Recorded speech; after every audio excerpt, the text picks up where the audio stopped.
Hi everyone, this is Coach Babes from Teacher Gon Review Center. For today, we'll be talking about multiplication of numbers near 100. So this is our math trick.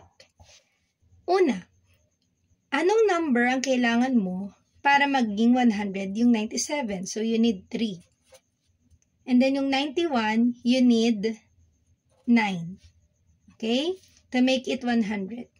So now, for the last digit, you have to multiply 3 times 9. That's 27. Okay? And then for our another digit, so you have 3, still 3 and 9. Let's add it. So this is, 3 plus 9 is 12. Isa-subtract natin yan from 100. And this is 88. So this is now 88. So the answer here is 8,827. Next, in this one, 92. So you need 8 to make it 100.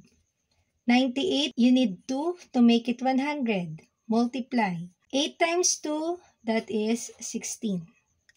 Next, 8 is still 8 plus 2. I-add naman natin. Yung answer natin is subtract sa 100. And that is equal to 8 plus 2 is 10 minus 100 natin. So that is 90. So this is 90. Okay? Paano naman ito? 90 times 92.